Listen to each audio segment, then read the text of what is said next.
Hey fam, this is Natalia and Steven, and this is episode 3 of our Spain and Portugal adventure.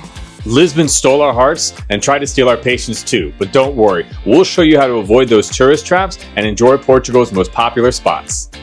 From Cascais sunsets to castle views to skipping that crazy line for St. Jorge's Castle, we're showing you how to explore Lisbon like a local without wasting time.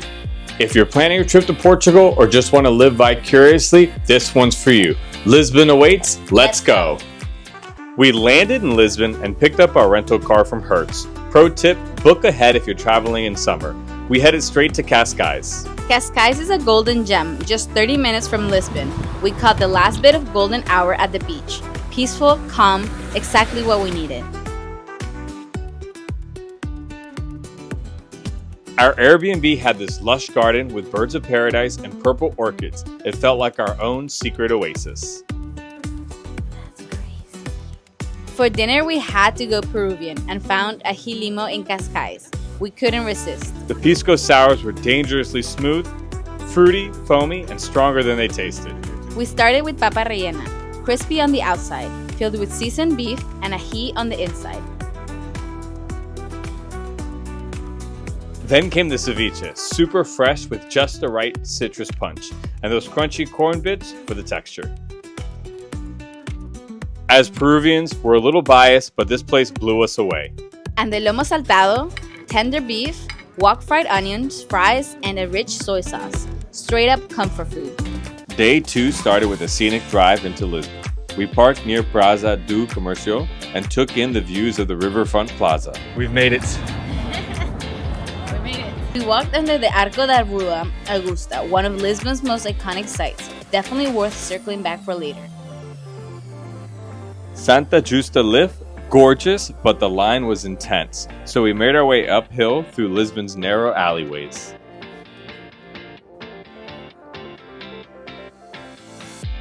All the way to Castelo de São Jorge.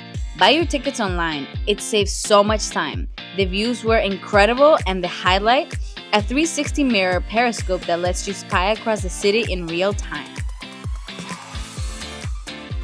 Inside the castle walls, there's so much open space, roaming peacocks, and city views from every corner. It's one of the best ways to get your bearings in Lisbon.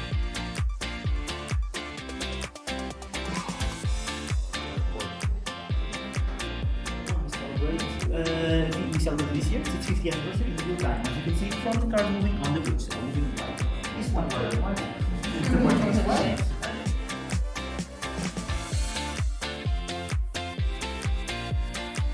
Afterwards, we grabbed lunch at Solar da Madalena. We tried the bifana and the francesinha. Very traditional and very delicious.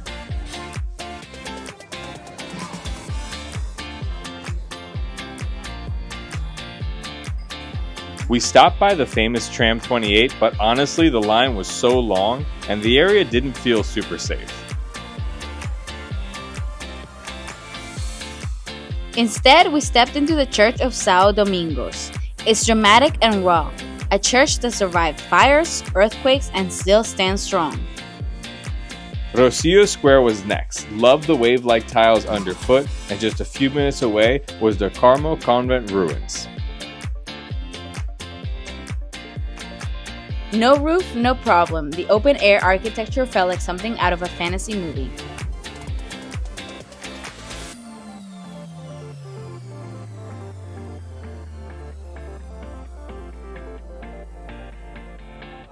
We circled back to Arca de Rua Augusta for golden hour. The top gives you a panoramic view over the square and river.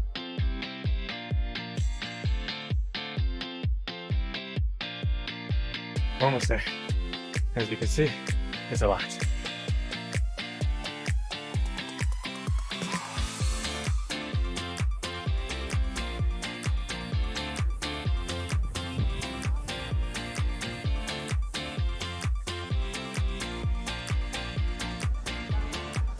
Then it was finally time for Santa Justa lift at sunset. The views at that hour unmatched.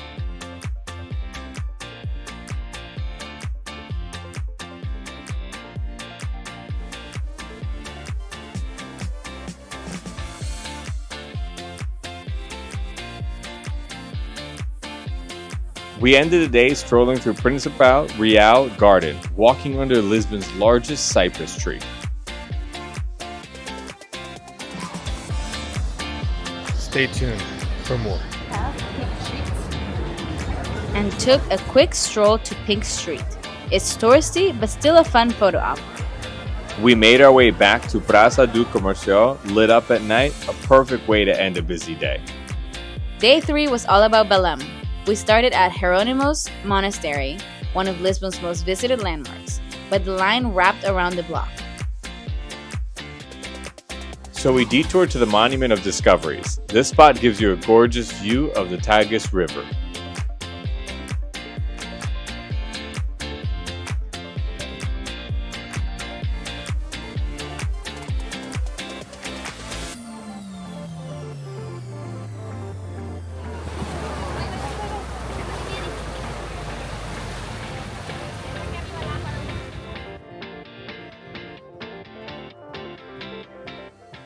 We needed a break, so we stopped at Casa de Cha e Café by Confraria da Empada. Their chocolate cake, probably the best we've ever had. Once the clouds cleared, we headed back to Jerónimos Monastery and finally got inside. The architecture was jaw-dropping, so much detail everywhere you look.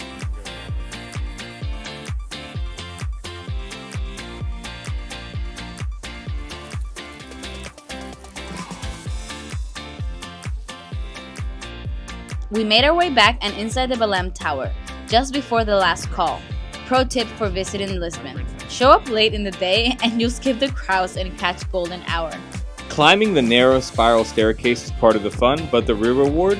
That view, the panoramic shots of the Tagus River and the rooftops of the historical Belém.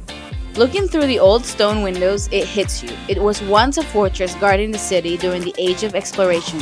Now, it's one of the most iconic landmarks in Lisbon. Standing on the terrace with the waves below and Lisbon behind us, it felt like we stepped into a dream. A castle rising from the sea straight out of a fairy tale.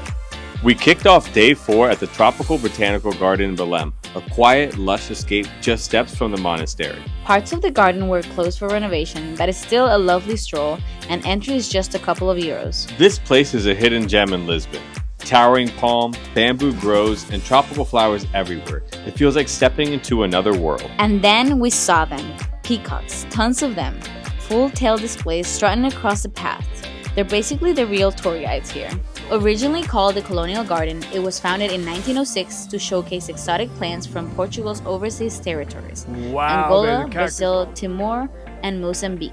If you're looking for off-the-beaten-path things to do in Lisbon, this is one of our favorites. Quiet, beautiful, and low crowds. And because it's right next to the Jerónimos Monastery, it's easy to fit into your Belém itinerary. There's even a small oriental garden inspired by Macau, complete with stone bridges and a koi pond. It's peaceful and really calming.